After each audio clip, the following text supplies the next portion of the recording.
Começa agora o podcast De Fato. Uma visão popular do Rio Grande do Sul, do Brasil e do mundo.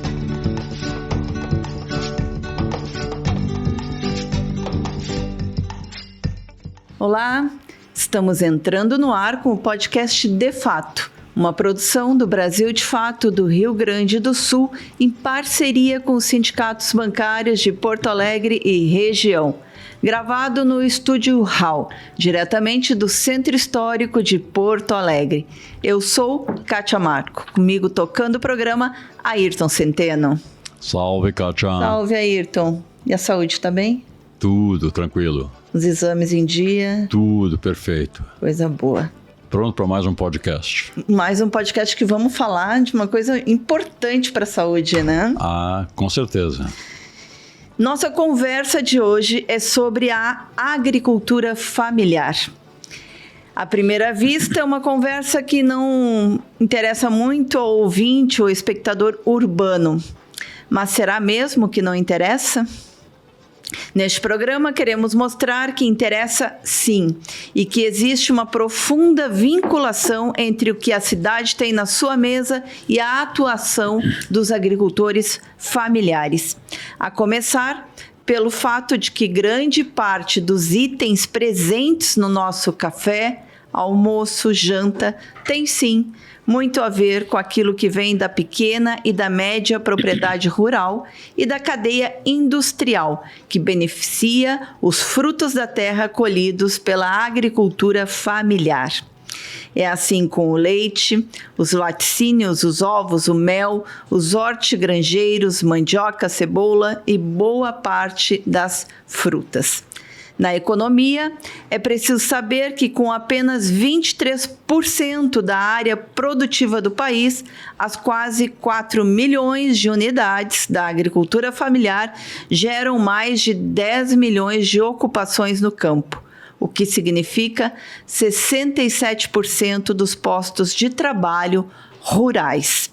Mas para isso existir é preciso apoio. E é aí que entra o nosso entrevistado de hoje. Ele é o superintendente do MDA, o Ministério do Desenvolvimento Agrário e da Agricultura Familiar, no Rio Grande do Sul, um estado com fortes raízes na pequena propriedade. E o MDA exerce uma função crucial junto aos agricultores familiares no nosso estado. Muito bem-vindo, Milton Bernardes. Bom dia, Kátia. Bom dia, Centeno. Quero, antes de mais nada, agradecer o convite, né? Acho que é oportuno estarmos aqui de fazermos essa conversa. Nós estamos fazendo várias rodadas de conversa com a mídia progressista e nos sentimos muito honrados aqui pelo convite do Brasil de Fato, que a gente acompanha aqui, acompanha, é parceiro, então estamos à disposição. Obrigado. Nós que agradecemos a tua disponibilidade. Eu sei que o tempo é ouro, né? Ah, sem dúvida. Nesses espaços. Exato. Ayrton. Ô Milton, o Rio Grande do Sul é o estado com o maior número de beneficiários, né, do Programa Nacional do Crédito Fundiário, o PNCF, que acho que era o antigo Banco da Terra. Exato, né? O antigo Banco da Terra. Isso. Segundo o MDA, seriam quantos? 20%. 20% de todo o volume de beneficiários no país está no Rio Grande do Sul. 20%, que é muito expressivo considerando o tamanho do estado, né? Exato. Isso sempre foi assim ou mudou recentemente? Na realidade é o seguinte, sempre foi uma prioridade para o nosso governo. O Programa Nacional de Crédito Fundiário, ele foi, digamos assim, criado, foi transformado do Banco da Terra lá em 2003, que o Banco da Terra é de 2000, 2001. 2003 é o primeiro mandato do Lula. O primeiro mandato do presidente Lula. Teve algumas alterações nas regras, teve alguma alteração nas parcerias, porque antigamente o Banco da Terra ficava muito na mão da prefeitura. Né? Então, com o crédito fundiário, a partir de 2013, no primeiro mandato do presidente Lula, né, nosso amigo Miguel Rosseto de ministro, a gente alterou algumas coisas. Por exemplo, a prefeitura continua ainda no processo, obviamente, são importantes parceiros, mas o Sindicato dos Trabalhadores Rurais local e a Emater local também tiveram, a partir daí, um papel muito decisivo. Então, democratizou. Não ficou só na mão das prefeituras, porque às vezes é um tanto quanto perigoso. Obviamente que eu não estou aqui para julgar ninguém, mas se deixar só na mão de um ente é muito complicado, né? Muitas vezes pode ter alguma coisa até, do ponto de vista político eleitoral. Então, eu acho que a gente avançou a partir de 2003. Obviamente que a gente sempre priorizou, sempre botou mais recurso. Nos nossos governos sempre foi prioridade, né? Hoje, no estado do Rio Grande do Sul, nós temos 28.700 beneficiários do crédito fundiário. Isso corresponde a 20%, como eu disse, de todos os beneficiários em nível nacional. Quer dizer, um volume muito grande. E o PNCF, o Programa Nacional de Crédito Fundiário, conceitualmente, era um programa auxiliar à reforma agrária. Não é a reforma agrária como a gente conhece, né, dos assentamentos, seja assentamento estadual, assentamento federal, mas ele é um programa auxiliar, sim, à reforma agrária. Ele é para aquele agricultor ou agricultora que já tem um pedacinho de terra e quer ampliar a sua área, ou para aquele que não tem, aquele que é arrendatário, aquele que é trabalhador rural, aquele que não tem um pedaço de terra e quer comprar. Então, quer dizer, ele é uma ferramenta muito importante, potente mesmo. O Rio Grande do Sul tem esses números gigantes, nem outro estado do país tem os números que a gente tem, né? E nós herdamos agora um programa que estava agonizando, né, no governo anterior. Tanto é que nesses 3 anos de volta do MDA, o MDA voltou, né? Ficou 7 anos sem existir. Exatamente. Né? Quer dizer, fez muita falta. A gente que circula bastante, Centeno, Kátia, a gente vê o quão fez falta justamente o MDA para dialogar com o agricultor de base familiar, com os povos e comunidades tradicionais, quilombolas, pescadores, indígenas e também com os assentados na reforma agrária. Então, é uma política muito afirmativa, é entre as políticas públicas, segundo o IPEA, depois do Bolsa Família, é a segunda política mais assertiva, né? E nós aqui no estado do Rio Grande do Sul, a gente sempre priorizou, né? No último período, a gente teve, nos últimos 3 anos de volta do MDA, nós fizemos o dobro de contratações, nos últimos 3 anos, fizemos o dobro de contratação que os 4 anos do governo anterior. Tem um mapa, assim, das regiões que mais... Sim, ele é muito capilarizado, é impressionante, né? Claro, tem municípios que se destacam, né? Os 2 campeões de contratações são os municípios de Santo Cristo, na região da fronteira noroeste, e o município de Canguçu. Esse destaque. Mas se tu olhares o mapa do MDA, do mapa da onde está o crédito fundiário, é extremamente capilarizado. No mínimo uma proposta, olha, 90% dos municípios do estado do Rio Grande do Sul, no mínimo uma proposta do crédito fundiário tem. É interessante ter falado em Canguçu. Sim. Porque até onde eu sei, Canguçu era o município, não só do Rio Grande do Sul, mas do Brasil, com o maior número de propriedades rurais. Da América Latina. Ela é capital nacional da agricultura familiar. Ela é o município que tem o maior número de minifúndios da América Latina. E quilombos também, né? Tem 16 comunidades quilombolas, tem 14 assentamentos à reforma agrária, e é o segundo município com o maior número de beneficiários do crédito fundiário. É um município potente, tanto é que ele tem a alcunha, digamos assim, de capital nacional da agricultura familiar, o município de Canguçu. E o que explica isso? É um município grande, né? É um município muito territorialmente falando, né?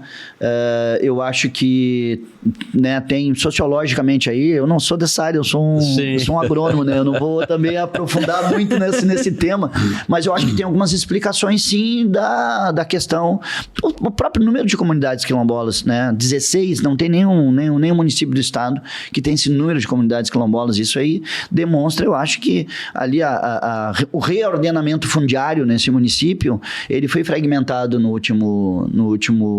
últimos anos, no último século, sei lá, né? É um município, como eu disse, territorialmente muito grande. Se eu não me engano, tem 3.000, 4.000 quilômetros quadrados. É um município realmente muito grande da região sul, né? E tem uma agricultura muito diversa, tem a questão do tabaco, é muito forte. Hoje é um município, e também isso é importante dizer, é o município hoje no Brasil o maior produtor de tabaco. Não é mais aqueles municípios que a gente sempre acha que estão naquela região ali dos complexos agroindustriais. Do Vale do Rio Pardo, ainda tem municípios que produzem muito ali, tipo Venâncio. Mas assim, é Canguçu, é São Lourenço, um do lado do outro, a região sul, e depois que vem Venâncio, e depois volta para Camaquã, quer dizer, a região sul do estado hoje é a região que mais produz fumo, e no Brasil nós estamos falando de uma cadeia que é 75 mil produtores. É a maior cadeia hoje, com declínio que a gente teve nos últimos anos da cadeia produtiva do leite.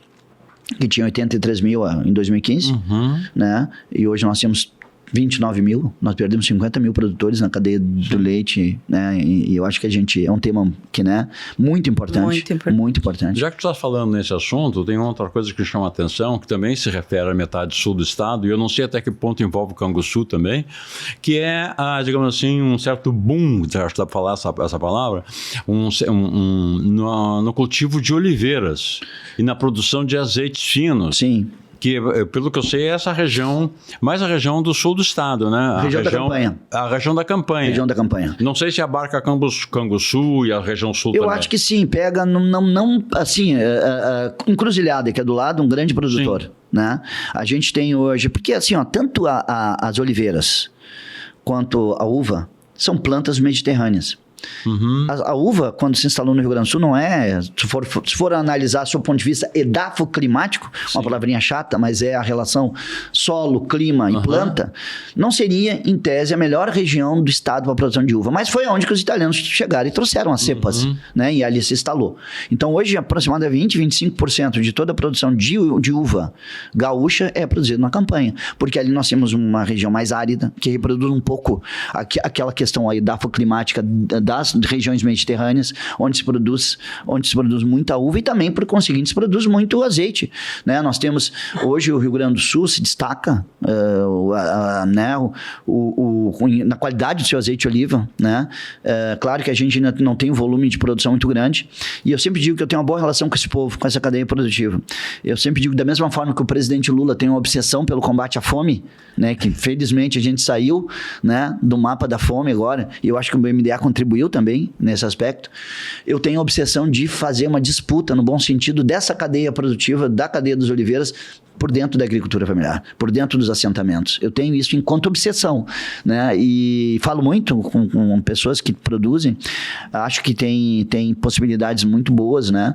A gente tem uma relação muito boa com as entidades, né? E falar dos assentamentos. Os assentamentos estão produzindo também oliveira? Poucos ainda. Hoje, as oliveiras aqui no estado do Rio Grande do Sul é curioso. Agora ela se estabeleceu no último período. Eu posso dizer assim, ó, e eu participei ativamente desse processo. Lá em 2012, né, eu trabalhava no governo Tarso Genro, eu trabalhava na Secretaria de Agricultura com então o secretário Luiz Fernando Mainardi, hoje prefeito de Bagé, e o Mainardi foi um visionário nesse aspecto. Ele foi muito visionário. Tanto é que em 2012 nós fizemos a primeira colheita das oliveiras no município de Cachoeira do Sul.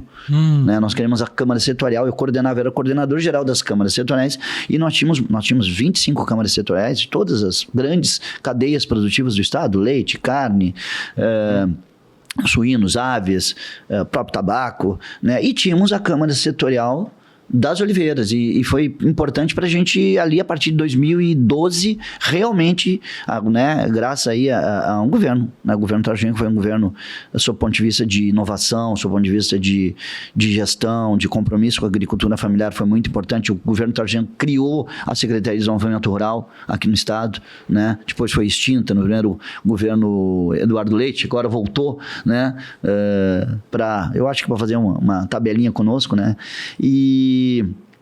mas a gente teve ali naquele período. Mas já vem de mais tempo, já teve algumas tentativas de oliveira no estado, mas não deu muito certo. Mas hoje ainda os olhares, né, lá 2012, 2013, eram pessoas que tinham uma outra atividade produtiva, e a oliveira não era a atividade principal, né? Eram grandes empresários que apostaram, né? Pega ali em Pinheiro Machado o Batalha, que era um ex-CEO da Burger King, né? Comprou uma grande área, fez digamos assim, plantou oliveira e também cria ovelha, mas a agricultura familiar tem que cada vez mais disputar. Hoje ainda tem poucos produtores nos assentamentos, na campanha tem poucos, mas eu acho que a gente tem um espaço muito interessante. E uva também. E uva também, porque lá na campanha, como eu disse, pela questão do solo mais alcalino, a região mais árida, tanto a uva quanto as oliveiras, isso é curioso, quando dá uma estiagem no período de frutificação, são as duas plantas que se beneficiam com estiagem. ao contrário de todas as outras culturas. Estamos vivendo aí de novo. Estamos vivendo agora, não generalizado, eu estive há 20 dias atrás na reunião das missões, muito pontual, mas sim, estamos vivendo uma certa estiagem. Já, dados hoje da matéria que eu estava lendo, já tem uma quebra aí em algumas regiões do estado de 11%, principalmente em grãos e principalmente em soja. Pois é, eu queria entrar justamente nessa questão das mudanças climáticas. Porque a agricultura, ela é diretamente atingida, né? A gente viu o que aconteceu nas enchentes. Sim.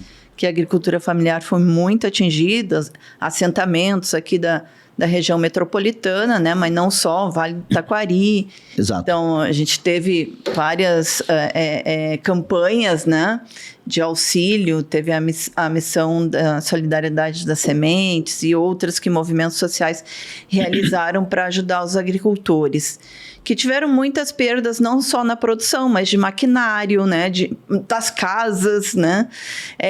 O MDA conseguiu dar o auxílio necessário para esses agricultores? Primeiro, Cátia, o que tu levanta é muito importante. A gente teve aqui nos últimos anos, né, uma série de emergências climáticas aqui no estado. Para quem não acredita em mudança climática, para quem é negacionista ambiental, deveria se mudar para o Rio Grande do Sul para conviver nesses últimos 3 anos. A gente já conviveu no primeiro ano desse terceiro mandato do presidente Lula, em 2023, com uma estiagem. Herdamos uma estiagem, uma terceira de uma série de 3. Nunca tinha acontecido na história do Rio Grande do Sul 3 estiagens seguidas. Nós fizemos medições meteorológicas no estado do Rio Grande do Sul desde 1910. Nunca tinha acontecido na nossa história. Tivemos 23, 22 e 21. Então a gente já herdou uma primeira estiagem de uma série de 3. Teve 2 ainda no governo anterior, né? Ainda em 23 tivemos aquela enchente, a primeira, no Vale do Taquari, que também teve aqui na região do litoral, teve ciclones também naquele período. Bom, 24 teve uma enchente devastadora que mais de 90% dos municípios gaúchos foram afetados. E não é só essa questão também importante que vocês levantam, da perda de produtividade, da perda de máquina, da perda de casa. Perdemos solo. Perdemos muito solo, entendeu? Então, que o solo, para se constituir, demora milhões e milhões de anos, uma camada de solo, centímetros, entendeu? Então, quer dizer, a gente tem cada vez mais estar atento, porque as mudanças climáticas ou emergências climáticas, elas cada vez estão mais recorrentes, cada vez mais agudas, e a gente tem, obviamente, que pensar isso, enquanto MDA a gente faz esse debate, a gente tem que pensar em cada vez mais ter esses temas produtivos ou modelos produtivos que possam, digamos assim, conviver. Porque nós vamos ter que conviver com as emergências climáticas. E obviamente, as regiões que foram mais afetadas foram as bacias hidrográficas. Então, a bacia do Rio Taquariantas, foi a bacia do Rio Jacuí, foi a bacia do Rio Caí. Quer dizer, então, as bacias hidrográficas foram afetadas, e essas regiões, que é aquilo que é a mancha do alagamento que eu chamava, da enchente, né? Tu falaste uma coisa que muitas vezes a gente não percebe. Tu falaste nas perdas, né? Então, falaste na perda de solo. Isso é importante, porque a perda de solo, em grande parte, vai assorear. Exato. Vai assorear os cursos d'água. Exato. E vai tornar a enchente próxima mais danosa, não é? Porque os rios vão ficar mais rasos. E, de novo, tu vai repetir esse processo de uma maneira mais grave. Eu vou convidar vocês para nos visitarem. Nós estamos no prédio da Receita Federal. Né? Nós, tradicionalmente, sempre a antiga delegacia, hoje superintendência do MDA, ficava sempre no prédio do INCRA, ali em Caramapa. Nós achamos que precisávamos de um espaço maior e hoje nós estamos no Centro Administrativo Federal aqui no estado, que é o prédio da Receita Federal, que tem 16 órgãos do governo federal. Por que eu estou falando isso? Do INCRA ali. Do lado do INCRA. Por que eu estou falando isso? Da minha sala que a gente vê o Guaíba, se vocês forem ali, vocês vão ver uma ilha que foi criada com solo que veio dessas bacias. É uma ilha. Se tu olha de longe, tu diz, olha, não é muita coisa, mas quem foi lá diz que foi criada uma ilha nova, um pedaço de terra, de areia dentro do Guaíba. Então é justamente isso que tu fala, Centeno. É mais no centro? O solo foi... Isso é uma curiosidade. É impressionante. Por isso que eu convido vocês para ir lá para ver isso aí, porque todas as pessoas chegam lá e dizem, deixa eu te mostrar uma herança que a gente teve da enchente de 24, justamente do solo dessas bacias, porque o Guaíba é um grande... O Guaíba não é rio, tecnicamente falando, né? Os estudiosos acham... Alguns falam que é lago, outros falam que é um estuário, mas o fato é que vários rios chegam no É um lago com corrente então, do meio.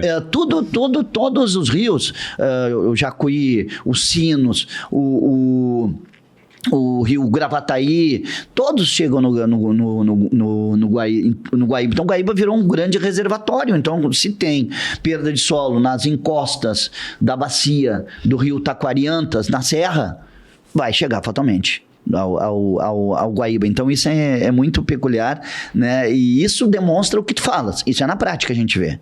Isso tu vê que realmente teve uma quantidade de solos que se acumulou, que chegou a fazer uma nova ilha ali no Guaíba. E além disso, uma curiosidade. E além disso, tem a questão de lavar o solo, né? E toda uma dificuldade. Remover os nutrientes. Os nutrientes. Porque as primeiras partículas que vêm, as mais leves, são matéria orgânica, são argilas finas, né, que são fundamentais para a agricultura. Hoje a gente tem todo um debate dos materiais, dos minerais raros, né, no Brasil, né? Então, quer dizer, eles são mais leves. Então, eles, com o processo de erosão, eles são os primeiros a ser carregados. E aí o solo empobrece, do seu ponto de vista químico, do seu ponto de vista físico. Isso é interessante, porque, por exemplo, a URGS, né, a Universidade Federal do Rio Grande do Sul, ela fez um estudo sobre o solo nos assentamentos que produzem arroz orgânico, né, aqui na região metropolitana, dos assentamentos da reforma agrária. E eles viram que os solos tratados, né, de forma orgânica, com bioinsumos, a partir da agroecologia, eles responderam mais rápido. O solo é o grande reservatório de água. A gente fala hoje, o próprio governo do estado, como a Farsul, insiste, olha, temos que... programa de irrigação, temos que perfurar.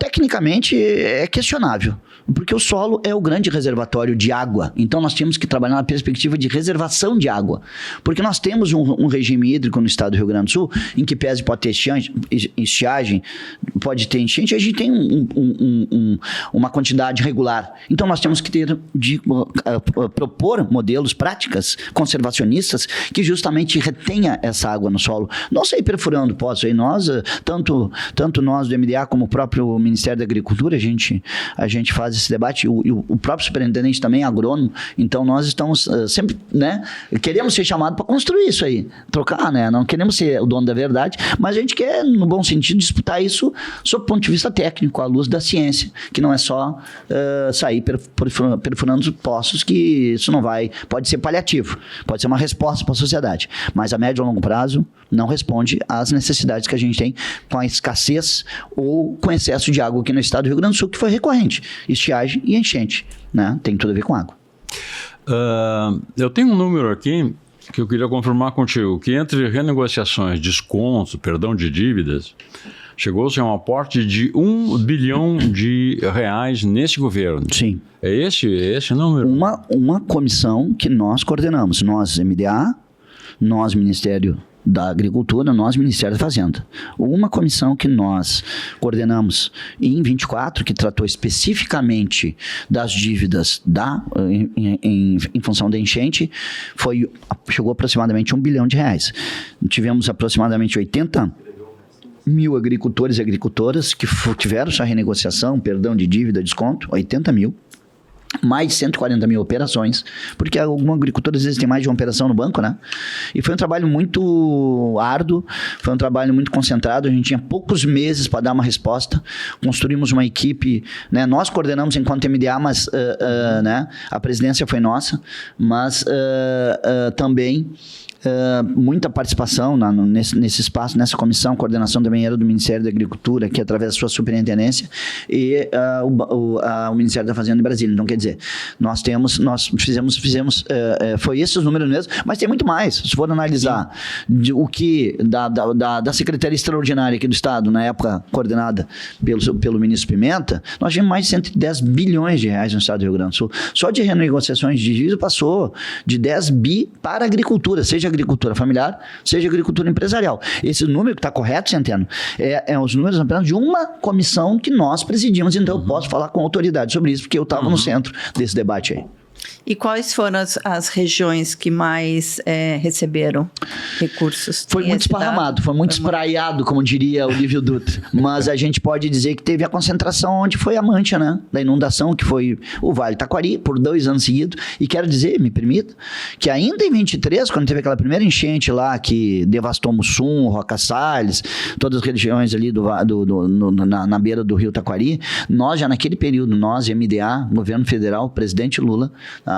Nós ali já fizemos toda uma renegociação de dívida inédita no Brasil para uma região específica.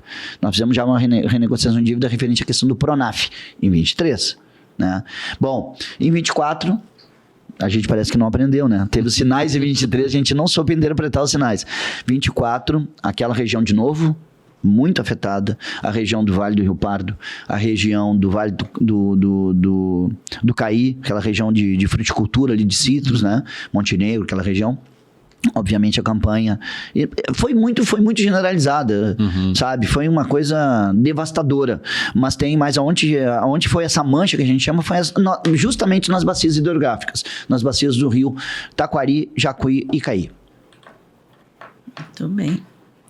Como que o MDA se relaciona com as comunidades de agricultores indígenas e quilombolas? E aí só trazendo à memória aqui uma fala, né, de um parlamentar gaúcho, que ele dizia justamente que o MDA está ligado a tudo que não presta. Sim, exato. Bom, é sempre muito difícil, Kátia, Centeno, a gente fazer um comparativo que, às vezes, eu trabalhei no antigo MDA, na antiga delegacia, trabalhei na época com o delegado Newton Pindibem, né? Então, é muito complicado, às vezes, nós mesmos fizemos um comparativo com o passado. Nós temos hoje uma outra realidade, né? Nós tivemos 7 anos de ato sem o MDA. E, como eu disse anteriormente, fez muita falta. Então, a gente hoje está correndo muito atrás. A expectativa gerada em relação ao MDA foi muito grande. Foi muito grande. Esse público-alvo... Porque tinha, né, uma demanda reprimida. Tinha uma demanda reprimida muito grande. Só a título de exemplo, eu não quero alongar muito na minha janela aqui. Nós, quando assumimos a superintendência, nós encontramos 1.200 propostas paradas do crédito fundiário, represadas. 1.200. 400 de análise do projeto, né, para encaminhar, para fazer todo o trâmite, e 800 só para liberação de hipoteca. Aquela pessoa que já pagou, porque é um crédito, né, já pagou 20 anos, só precisava passar para o nome dele, nós tínhamos 800 represados, 1.200 no total. Então, quer dizer, isso demonstra que a gente, nesses 3 anos também, reestruturou justamente uma estrutura, desculpa a redundância, que não existia, que fez falta. Então, eu acho que a gente tem que avançar mais, tentando ser objetivo na tua pergunta, Kátia. A gente tem que avançar mais em relação às comunidades dos PCTs, povos e comunidades tradicionais. A gente tem feito... eu particularmente, tenho uma proximidade muito grande com as comunidades quilombolas, por uma trajetória de vida em outros espaços, em outros ambientes que eu trabalhei. A gente tem isso, eu tenho essa não crítica, mas essa ideia de que a gente tem que fazer mais por eles, né? Nós temos um debate aí que se pegar as comunidades quilombolas, nós temos mais de 140 comunidades quilombolas no estado do Rio Grande do Sul. Dessas 140, só 4 têm titulação de terra. Nós temos um espaço aí gigante para atuar, mas também tem muita tensão, às vezes, no campo. Pois é, porque é justamente a disputa, né? É a disputa. A disputa do agronegócio com essas comunidades menores, né? Que são os quilombolas, são os indígenas, são os assentamentos da reforma agrária, são as pequenas propriedades, né? Que muitas acabam tendo que arrendar suas terras para também plantar soja. Exato. Porque é a forma de sobreviver, porque não tinham mais políticas públicas. Eu acho que tu tocaste num ponto muito sensível, e é isso mesmo. essa leitura, sabe? Então, esse é o nosso desafio. Se pegares o Rio Grande do Sul, além dos números do crédito fundiário, né? Se pegar o número, por exemplo, do Pronaf, o Rio Grande do Sul, só o Rio Grande do Sul representa 30% do volume de recursos do Pronaf. Rio Grande do Sul, né? Aí tu vai olhar, estratificar os números, tu vai vendo que o complexo soja ainda é nada contra, viu? Acho que é uma cultura importante, né? Uma cultura, é um commodity, é uma cultura para exportação, mas na volta do MDA, o nosso objetivo é que esse volume de recursos, que no último período foi em torno de 18 bilhões, que corresponde a 30% do recurso do Pronaf Nacional, a região sul, só a região sul, os 3 estados do sul, é 50% do Pronaf em recursos, o volume de recursos, né? Claro que a gente democratizou mais agora, a região nordeste, a região norte acessaram, né? Os números são muito, né? No nosso governo, terceiro mandato, o presidente Lula alterou um pouco essa pirâmide, mas ainda a região sul e principalmente o Rio Grande do Sul acessa.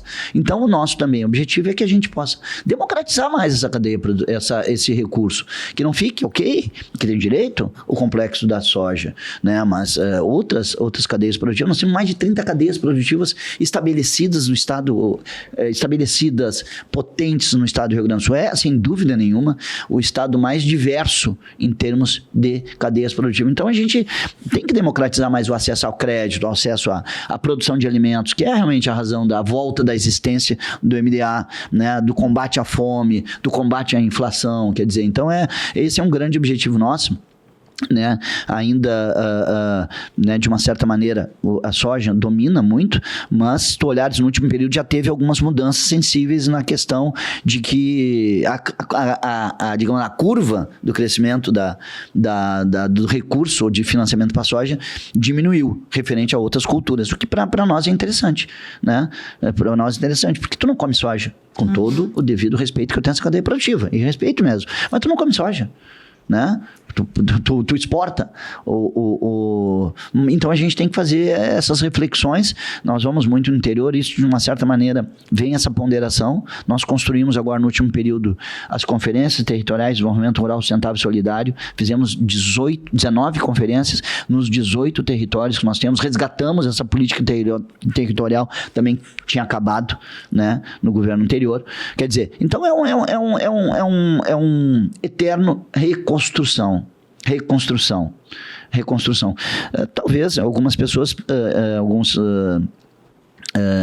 setores acharam que ia ser mais rápida essa reconstrução, mas não é simples. A gente tem toda uma pressão, como tu bem falaste, da agricultura empresarial, que a gente tem que cada vez mais dar os passos e ir consolidando aquilo que a gente faz, sabe? É só ver a diferença dos orçamentos, né, do MDA exato. E da Secretaria da Agricultura. Exato, né? Exato. Isso é um exemplo, né?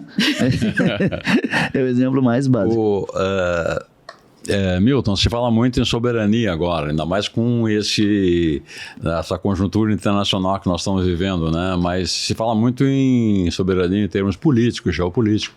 Agora tem também a questão da soberania alimentar, que um país tem que tem que cultivar ao menos, né? Da suficiência alimentar da sua população. Qual é o papel que tu achas que a agricultura familiar cumpre no Brasil em relação a essa soberania? Total. E eu acho que um exemplo que a gente pode dar, que a gente tocou anteriormente, é justamente o Brasil felizmente, ter saído de novo do mapa da fome. E o MDA foi decisivo nisso. Né? Não é aleatório, não é coincidência. Né? Realmente, ter uma estrutura que pense... que tem uma entidade aqui no estado do Rio Grande do Sul, eu sempre falo, né, discordo fraternalmente, né, tem uma entidade aqui no estado do Rio Grande do Sul que tem o lema de que a agricultura não tem tamanho. Para nós tem. E o agricultor que está nos ouvindo sabe do que eu estou falando. Tem seu ponto de vista sociológico, tem seu ponto de vista de cadeias produtivas, entendeu? Tem quando o agricultor vai no banco, muitas vezes tem, né? Então tem diferença sim. Então a agricultura tem tamanho. E nós, enquanto MDA, estamos aí para defender o agricultor familiar, agricultura familiar. Quer dizer, então eu acho que foi decisiva a volta do MDA para justamente nós irmos na perspectiva da soberania alimentar na produção de alimentos. Quer dizer, trabalhar na transição agroecológica, né? E outras pautas que para nós é muito, muito, muito cara, muito importante, né? E com a volta do MDA possibilita, no mínimo, essas reflexões, possibilita termos recursos, né? Possibilita a gente investir muitas vezes em cadeias produtivas que não são aquelas cadeias produtivas, digamos, que interessam mais a agricultura empresarial, né? Então... Esse é um grande tema, né? Porque agora já está aí toda a discussão, como é que a guerra, né, no Estados Unidos, Israel e Irã vai afetar o agronegócio, ou seja, vai afetar diretamente. Afeta. A guerra da Ucrânia afeta ainda. E sempre os americanos, né? Para quem se diz patriota, muitas vezes bate continência para a bandeira americana, tá aí. Né? Os americanos sempre colocando essa agenda bélica deles, essa agenda nociva para o mundo. Hoje nós temos aí boa parte de fertilizantes, por exemplo, vem daquela região. E hoje com o fechamento ali do estreito de Hormuz. Então, quer dizer, obviamente, isso impacta. Né? Isso impacta a agricultura, seja agricultura empresarial, seja agricultura familiar. Né? Então, a gente é um país pacífico, né? Eu acho que a postura do presidente Lula nesse último período foi de um grande estadista, de sempre fazer uma discussão pela paz, pela questão de ter lemas como combate à fome no mundo. Nós não estamos falando só do Brasil, no combate da fome no mundo, né? Então, acho que essa relação sul-sul, né? essa discussão não ter um mundo mais multipolar, né? Eu acho que é isso aí, eu acho que é por aí. Porque senão vai ficar com as grandes potências mundiais que elas ditam, infelizmente, esse calendário, essa agenda bélica que não interessa para ninguém. Milton, essa semana estava acontecendo a jornada das mulheres sem terra, né? Que sempre marca o 8 de março. E aqui no estado a gente teve uma ocupação, uma área da FEPAGRO em São Gabriel. Sim. Que acabou, né? Foi um dia ali que as mulheres entraram uma parte da área e ficaram cercadas pela Brigada Militar e pelo agronegócio, né? Porque tinha milícias do agronegócio junto com a polícia militar, fazendo um assédio psicológico, né? Contra as mulheres lá dentro do espaço. Mas, assim, isso traz esse debate da questão da reforma agrária, né? Que, segundo o MST, está paralisada no país. Como é que o MDA se relaciona com o INCRA nessa questão da reforma agrária? O INCRA está vinculado ao MDA, está na estrutura do MDA. Né? O INCRA, o presidente nacional do INCRA é subordinado ao ministro Paulo Teixeira. Aqui no estado, que nós temos autonomia à superintendência. Então, nós temos a superintendência do INCRA, nós temos a superintendência do MDA, nós temos a superintendência na CONAB. Mas tanto a CONAB quanto o INCRA fazem parte da estrutura do MDA.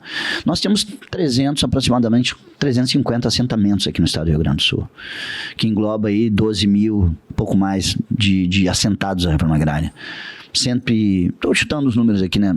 Quase 200 assentamentos federais, mas também muitos assentamentos, 140 assentamentos estaduais. Eu acho que com a volta do MDA, eu me remeto à resposta anterior, com a volta do MDA, com a priorização da agricultura familiar, com a priorização da questão de realmente defesa para a reforma agrária, eu acho que a gente avançou. Né? É natural, e eu tenho uma relação muito fraterna com os movimentos sociais, seja MST, seja FETAC, seja FETRAF, seja MPA, estou indo amanhã, aliás, né? Estou indo essa semana, melhor dizendo, para a Feira de Sementes Crioulas de Seberi, organizada pelo MPA. Né? Temos uma boa relação com todos os movimentos sociais. Então, a gente entende como justa, legítima as reivindicações deles. Né? A gente, acredito, né, que a gente tem avançado. Talvez volta àquela questão anterior, não na velocidade que era necessário, né, mas na velocidade que realmente a gente pôde fazer em função de toda essa conjuntura. Vamos ser sinceros que aqui nós temos um governo de coalizão, né, o próprio governo, né, do presidente Lula, a gente tem as nossas disputas internas, que é absolutamente natural, todo governo tem isso, né, então, mas eu acredito sim que tenhamos avançado, né? Avançamos na questão da reforma agrária tradicional dos assentamentos, avançamos decisivamente na questão do programa, que a gente chama de Programa Auxiliar à Reforma Agrária, que é o crédito fundiário. Nós botamos de maio de 23 agora a dezembro de 25, 511 pessoas no campo com o crédito fundiário. Repito, o dobro nos 3 anos dos 4 anos do governo anterior, né? Então eu acho que a gente tem avançado, né? Talvez não na velocidade necessária, mas na velocidade que eu acho que é possível, dada a atual conjuntura, né? Dada a atual conjuntura, que não é uma conjuntura muito simples, né? Eu ia te perguntar uma coisa que vai me esclarecer se isso aí é coisa do Rio Grande do Sul ou se tem outros estados também. Que é o seguinte, tu citaste há pouco algo em torno que o Rio Grande do Sul tem apenas... em se tratando de assentamentos promovidos pelos governos estaduais, algo como 140. É mais ou menos esse o número, em torno de 140. Em torno de 140. Até onde estaduais. Eu sei... Estaduais. Governos estaduais. Sim, muitos no próprio governo Olívio Dutra foram Exatamente. criados. Eu ia te perguntar justamente isso. Eu acho que, basicamente, o governo Olívio Dutra e até onde eu sei o governo Colares, sim, antes... E não sei, e lá nos primórdios, pré-ditadura de 64, o governo Brizola. Brizola. Banhado do Colégio. Banhado do Colégio em Camaquã. Exatamente. Uhum. Mais algum governo, além desses 3 que a gente está falando aqui, sabe que se assentou ou não? Não está na prioridade, não está na agenda. Não está na agenda. Não está na agenda dos governos. Eu acho que certamente para nós século, é importante. Eu acho que nesse século não houve assentamento, a não ser de Olívio Dutra. Eu diria que sim. Eu acho que o precursor, né, a gente tem que fazer justiça, foi justamente o Leonel Brizola. Sim. Antes ainda da década de 60, lá no Banhado do Colégio. Banhado do Colégio e a Fazenda Sarandi. Exato. Primeira experiência da reforma agrária, eu diria, não só no Rio Grande do Sul, como no Brasil. Tá? E depois, nos governos populares, democráticos populares, tanto do Olívio, o Colares foi muito importante. Né? O Colares, Colares no final do século e o Olívio também, no final e início. Foram próximos, né? Foi isso. Colares, Brito e Olívio, se a memória não me trai. Exatamente. Né? E o governo Tarso Genro. É verdade. Tarso Genro também. Então, foram governos que realmente têm compromisso com a agricultura familiar, têm compromisso com os assentados na reforma agrária, têm compromisso com a reforma agrária, né? Então, muitas vezes a gente avança um pouco aí, entra um governo neoliberal, parece que puxa tudo para trás. Nós estamos aí, me permitam, e não é crítica, é uma constatação, nós estamos aí há 3 mandatos, o mesmo grupo político aqui no estado do Rio Grande do Sul, impondo uma agenda deles. É o mesmo projeto. É o mesmo projeto. Que não necessariamente seja um projeto de povo. Muitas vezes eu acho que é até um projeto anti-povo, né? Então, é sempre bom, né? A população gaúcha que nos ouve, né? Que está assistindo essa nossa conversa, está ouvindo, que esse ano é um ano muito importante, é um ano de eleição, então a gente tem que fazer essas reflexões. Realmente, quem é que pensa num país democrático, um país justo, um país mais igualitário, né, uma distribuição melhor de renda? O Brasil é um dos piores países do mundo em termos de distribuição de renda. Né? Nós somos pessoas muito ricas e que tem poucas pessoas muito ricas e muitas pessoas muito pobres, quer dizer. Então, esse ano é importante para fazer algumas reflexões nesse sentido, para ver quem defende os mais necessitados, quem coloca na sua agenda, na centralidade da sua agenda esses temas como produção de alimento saudável, a questão da reforma agrária. O próprio MST, o MST tem um trabalho fantástico na produção de alimentos de base agroecológica. Semana que vem nós vamos ter aqui no estado do Rio Grande do Sul a abertura da colheita do arroz agroecológico. Vamos ter a presença aqui da nossa secretária executiva, a Fernanda, nossa vice-ministra. Quer dizer, o MST foi fundamental na pandemia, levando comida nas vilas de Porto Alegre, nas vilas de grandes cidades do estado, na periferia de grandes cidades ou médias cidades do estado do Rio Grande do Sul. Então, eu acho que a gente tem que reconhecer e desmistificar um pouco o que tem, muitas vezes, na sociedade que eu encaro como um pré-conceito em relação, por exemplo, ao MST. Eu acho que o MST demonstrou, né, enquanto movimento organizado, orgânico, né, já demonstrou o quão é importante e decisivo. Nas enchentes, agora. O MST montou cozinhas no Vale do Taquari. Né? Não vamos esquecer disso. Não vamos reconhecer esse papel histórico, esse papel de relevância. Temos que lembrar isso sempre, né? A gente tem que estar sempre lembrando essas coisas. Inclusive, essa ocupação que aconteceu em São Gabriel, numa área da FEPAGRO, foi uma pressão para o governo do estado. Exato. Porque numa negociação no ano passado ainda, né, no meio do ano passado, o próprio governo tinha indicado, né, numa audiência com o Arthur Lemos, essas áreas da FEPAGRO para a reforma agrária, né? Desculpa, Kátia, porque às vezes a gente gosta de falar tanto e dá um pouco devagar, mas eu participei desses processos, isso eu acompanhei essas discussões. Sempre lembrando, né, falando em agenda neoliberal, que a FEPAGRO, que era uma fundação de pesquisa agropecuária com quase 100 anos de história, foi extinta num governo desses últimos anos. Inclusive, nós recebemos, né, no Brasil de Fato, fotos dessa área da FEPAGRO com as instalações completamente destruídas. Abandonadas. E tem outras unidades no estado. A FEPAGRO, vou arriscar dizer que tem, olha, em torno de umas 20 e poucas, 30 unidades no estado do Rio Grande do Sul. Porque várias, aqui do lado temos em Viamão, na minha cidade. Aqui do lado temos uma unidade da FEPAGRO, que está perto da cidade, tem toda essa pressão essa pressão de imobiliária, né? Então, quer dizer, tem áreas, eu acho que foram gestos tímidos também, me permitam a sinceridade, gestos tímidos do governo do estado. A gente fez várias e várias reuniões, apresentou, o governo federal queria, aliás, negociar essa área, não teve, por parte do governo do estado, nenhum aceno positivo nesse sentido, né? Nós temos outras áreas da FEPAGRO, posso citar aqui a área da Ulha Negra, lá perto de Bagé, temos a área aqui no Vale do Taquari, sempre foi uma área também, temos São Gabriel, temos São Borges, se eu não me engano, quer dizer... Livramento, né? Lá estava a própria UERGS e a Unipampa estavam também requisitando para utilizar, porque realmente estão abandonadas. Depois da extinção da FEPAGRO, depois da incorporação dos funcionários, né, dos profissionais da FEPAGRO à Secretaria de Agricultura do Estado, as áreas ficaram abandonadas, pesquisa. Eu acho, sinceramente, é uma coisa que me entristece muito enquanto técnico, sabe? Nós deixamos logo na extinção da FEPAGRO, que foi ali em 2016, 17, se não me engano, né? Nós deixamos de arrecadar o Rio Grande do Sul... Governo Sartori. Nós deixamos de arrecadar no Rio Grande do Sul, deixamos de concorrer o Estado do Rio Grande do Sul numa verba específica para entidades de pesquisa agropecuária.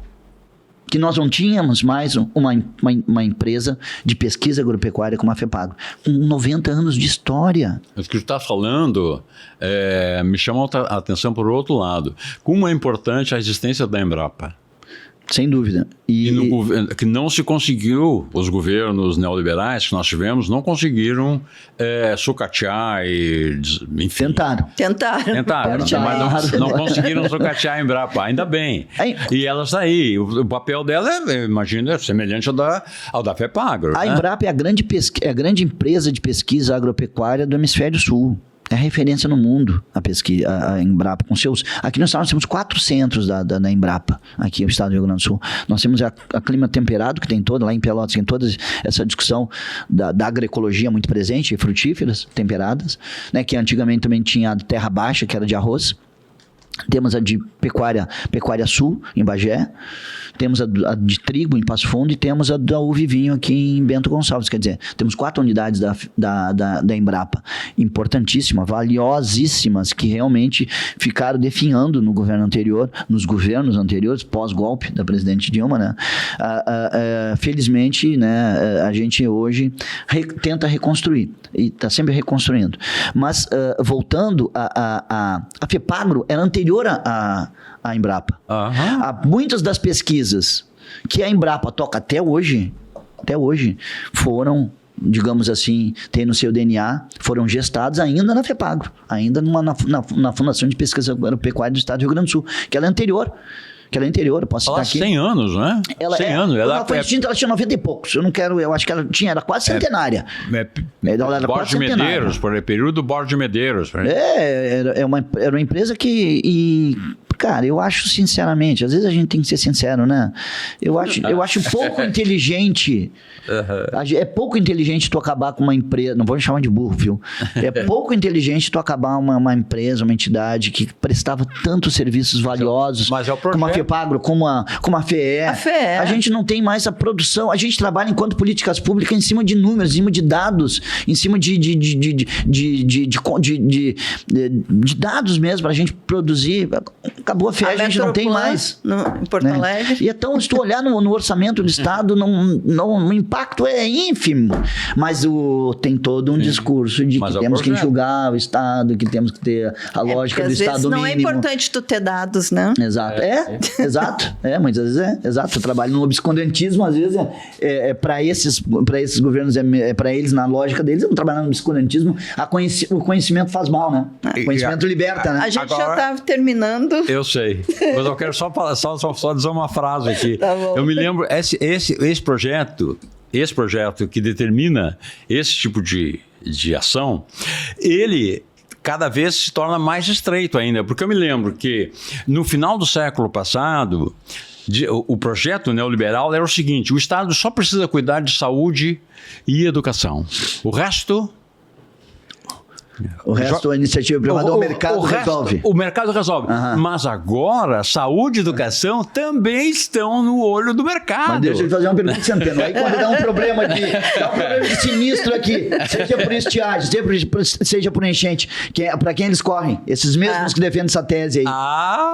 Para quem eles correm? Qual é a primeira porta que eles batem? É no poder público. Gente, é no poder público, não é no mercado. Não é na entidade privada. Então, esses mesmos que defendem... vai de crédito para o agronegócio. O bolsa empresário. Não é o mercado que tirou o Brasil do mapa da fome.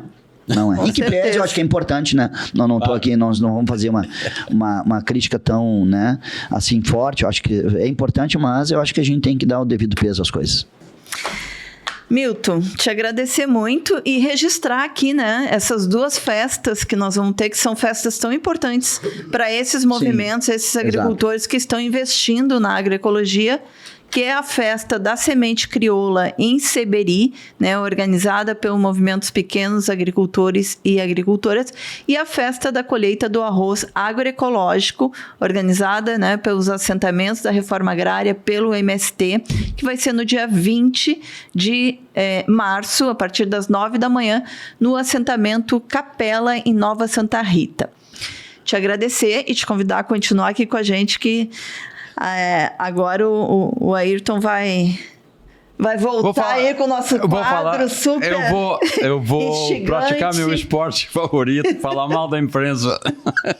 Mas antes, Ayrton, eu quero aproveitar e te convidar para apoiar o Brasil de Fato. Não esqueça, apoie esse jornalismo que fala aquilo que a grande imprensa não fala. Entra lá em apoia.se/Amigos do Brasil de Fato RS e contribua com o valor que você puder. Prensa na imprensa. Vai lá, agora dá aquela prensa na imprensa. Pois é, acho que a gente está num surto assim, de desinformação que é tão abrangente, né? É tão abrangente, tão profundo, que ele parece que, assim, que a mídia empresarial, a imprensa corporativa, resolveu copiar o pior do submundo das redes sociais. Né? Então nós temos assim, eu vou tentar ser sintético, mas é complicado, viu, Kátia? Quem tomou o tempo foi tu. Então... Mas vou fazer um esforço. É o seguinte, porque até se desdobra no plano internacional, nós vemos acontecer agora a agressão de Israel e dos Estados Unidos ao Irã. Né? E como tem uma frase famosa que sempre se diz nessas... Né? Sempre se repete, sempre se lembra nessas situações, né? Numa guerra, a primeira vítima é a verdade, né? Então, a verdade já caiu, trespassada assim, por centenas de balas. O que eu percebo enquanto consumidor de imprensa, e eu vejo isso especialmente aqui na mídia nacional, né, mas especialmente também na mídia ocidental, para ser mais veraz, é uma total insegurança a respeito do que está acontecendo, né? Porque ao mesmo tempo que nós temos uma cobertura aqui que é baseada, como sempre, como aconteceu, por exemplo, no episódio Gaza, e continua acontecendo. É uma cobertura que é orientada pela mídia ocidental, que é orientada pelas grandes agências de notícias, que são orientadas pelo Departamento de Estado dos Estados Unidos. Convenhamos, porque são agências de notícias vinculadas ao Ocidente e muitas delas vinculadas aos Estados Unidos. Né? Então, nós temos uma situação muito insegura, nós estamos num pântano informativo em relação a isso. É muito difícil afirmar qualquer coisa. Uma coisa que se pode afirmar, com certeza, é que o baile não está sendo, aquele baile que foi anunciado, não está sendo tão fácil como se julgou no início, né? Pelo contrário, agora a última informação que se tem é que o Irã diz que não, nesse momento ele não quer parar a guerra. É o que o Irã diz. Pois bem, então, e a respeito do comportamento dos nossos jornais, chama a atenção que essa visão distorcida ou insuficiente do conflito, ela não tem nenhuma autocrítica. A única autocrítica que eu vi na Folha, no Estadão, no Globo, né, nos jornais, quem fez não foi um brasileiro, foi um norte-americano, foi o Greenwald, que é um cara que entrou na nossa história, na história política do Brasil recente, por conta da Vaza Jato. O cara que veiculou a Vaza Jato, né? E comprometeu todo aquele na época castelo de cartas. Exatamente, aquele castelo de cartas que tinha sido construído durante a Lava Jato. Muito bem. Então, vou citar aqui o Greenwald para terminar com essa história do plano internacional, para logo em seguida entrar no plano nacional, que também é muito saboroso. O que ele escreveu? Ele escreveu na própria Folha, escreveu um artigo na própria Folha, onde ele observa o seguinte, que ele faz essa crítica assim, é impressionante como a mídia brasileira ela é tão atrelada a tudo que a mídia americana diz. Ela chega até tão atrelada que seja ser mais pró-Estados Unidos do que a própria mídia americana. É mais realista que o rei. Mais realista que o rei. E ele diz assim, pois os brasileiros, os brasileiros aí são os brasileiros donos dos grandes jornais, né? Os conglomerados, assim. Os brasileiros gostam muito de guerra, especialmente das guerras das quais eles não participam, das guerras nas quais eles não pagam o custo, né? Então ele escreveu um artigo citando a má cobertura da guerra feita pelos jornais e, enfim, pelos canais brasileiros, né? E fica a sugestão de ver a cobertura que o Brasil de fato está fazendo. Não, mas sabe, quando ele fala isso, ele está se referindo à mídia empresarial. Sim. Não está se referindo a mídia. Eu também estou só me referindo à mídia empresarial, que é realmente quem está mais comprometido nesse assunto. Agora, no plano doméstico, tem o que nós estamos vendo no jornalismo de guerra. Não há mais apuração, não há nada. Tem um jornalismo de guerra que foi deflagrado com esse escândalo do Banco Master, né? Onde se procura, digamos, embretar o STF. Agora, então há uma distorção mais grave ainda do que eu vejo no plano internacional.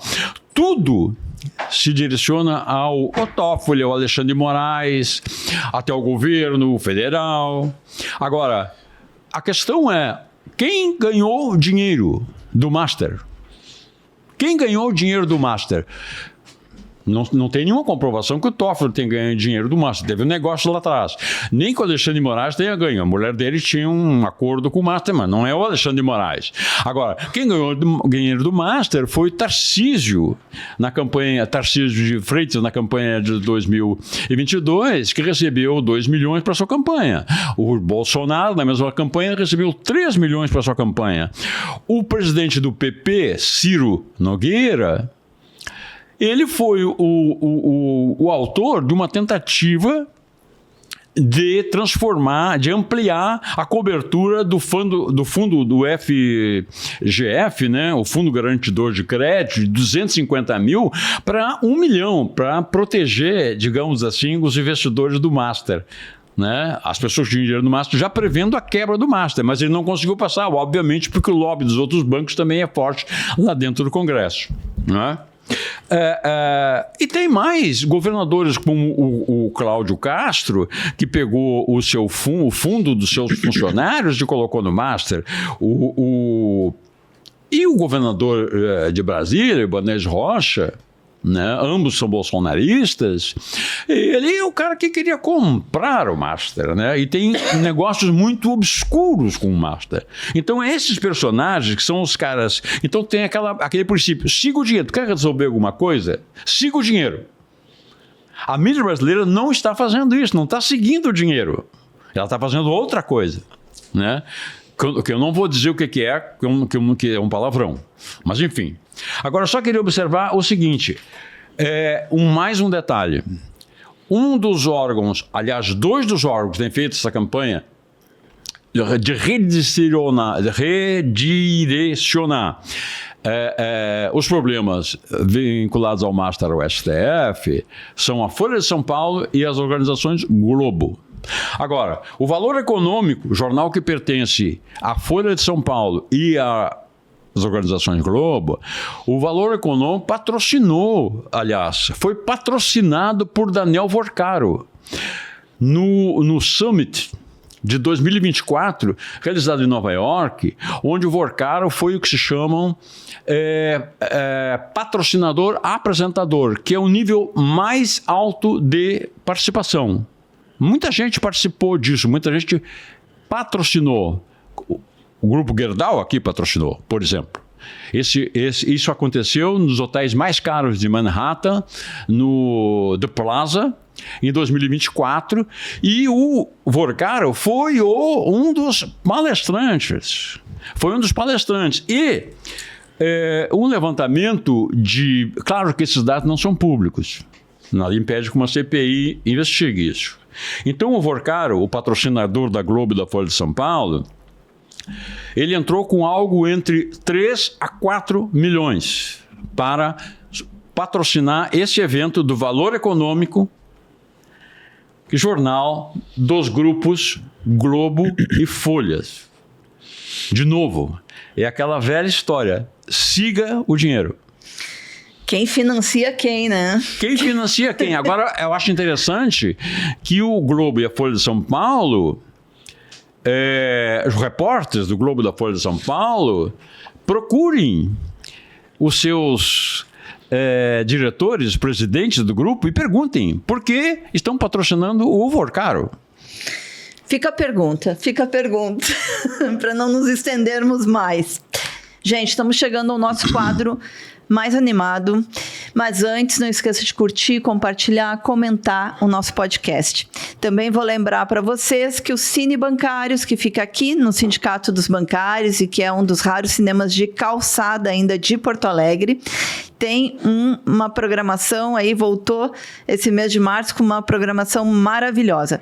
Então, a partir dessa quinta-feira, dia 12, está estreando Mother's Baby, um thriller psicológico sobre o lado sombrio da maternidade.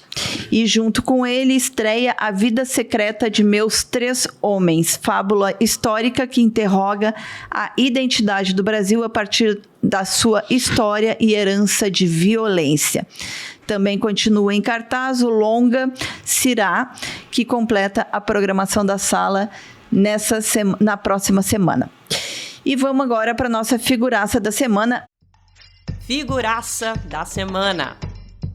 Bem rápido, Centeno, esse aqui nem rápido precisa muita apresentação, né? Rápido e rasteiro. A figuraça da semana é o seguinte, a minha figuraça, diante de uma semana ingrata, cheia de violências e barbaridades, a minha figuraça da semana não é uma figuraça dessa semana, é uma figuraça de sempre, né? De semanas anteriores e tal, que nós temos que lembrar aqui agora. E que vai ser homenageado na festa da semente crioula, né? E do arroz. Então, o meu voto é pro Frei Sérgio Gorgen, né? Acho que nós devíamos aqui no Brasil, aqui no podcast, de fato, essa homenagem para o Sérgio, que o Sérgio é um dos grandes incentivadores do sistema Brasil de Fato, da implantação do jornal no Rio Grande do Sul, do site, desse podcast. Então, eu acho que é uma lembrança importante, é uma pequena homenagem que nós podemos fazer essa figuraça chamada Sérgio Gorgen. Muito bem. Milton, tem alguma sugestão ou vamos com a Ayrton? Eu particularmente acho que foste muito feliz, Centeno. Acho que o Frei Sérgio é uma representação muito forte da agricultura camponesa. Nós vamos ter, nessa semana em Seberi, a primeira festa, né, da Semente Crioula, que ele é um dos idealizadores, sem ele. Então, eu acredito que vai ser um evento bem tocante, bem emotivo, porque realmente é uma pessoa que ajudou a construir os pilares da discussão da agroecologia, da discussão da agricultura camponesa, né? Era uma pessoa muito, muito forte, muito aguerrida, né? E está fazendo muita falta, né? Uma pessoa que tem a sua reflexão, né? A sua liderança. Então, acredito que plenamente de acordo, eu acho que vai ser uma figuraça sempre, vai ser um construtor da agricultura familiar. Eu acho que a agricultura familiar do Rio Grande do Sul do Brasil tem uma dívida de gratidão com o Frei Sérgio por tudo que ele construiu. Ele deixou um legado, deixou muitos também que seguiram, que eu acho que vão dar continuidade ao legado dele. Então, uma perda muito, muito grande, né? A gente teve, o ministro Paulo Teixeira veio, inclusive no velório, no enterro dele, e ele realmente vai ser uma pessoa que... A vida é dinâmica, obviamente, outras pessoas vão surgir, tomara que surjam, vai ter renovação dos quadros, das lideranças, dos movimentos sociais, é natural isso, mas o Frei Sérgio deixa uma lacuna muito grande, né, por tudo que representou. Com certeza. Não tem como ser outra nossa figuraça, né? Retomando aqui o quadro, né? Deixa eu falar mais uma coisa. Essa semana agora, está fazendo mais um aniversário do que se chama Massacre da Fazenda Santa Elmira, onde ele esteve e foi uma das vítimas. Essa semana está fazendo, de 1989, ela está fazendo mais um aniversário nessa semana, onde ele estava lá na linha de frente e escreveu a respeito. Sim. Gente, então é isso, né? O nosso figuraça dessa semana e de sempre, por seu legado, por toda a sua contribuição, é o Frei Sérgio Gorgen. Ficamos por aqui, mas não esqueça, mais uma vez, de contribuir para a gente continuar a fazer essa comunicação popular, essa comunicação que é comprometida com as causas sociais, com os movimentos sociais, com quem faz a luta por um outro mundo. Entra lá em apoia.se/Amigos do Brasil de Fato RS. Também lembrando que se você tem uma crítica, uma sugestão de pauta, um feedback, pode entrar em contato pelo nosso e-mail redacalrs@bdfestados.com.br ou pelas nossas redes sociais. Ficamos por aqui. Semana que vem estamos de volta. Esse foi o podcast De Fato, uma parceria do Brasil de Fato Rio Grande do Sul com o Sindicato dos Bancários de Porto Alegre e região.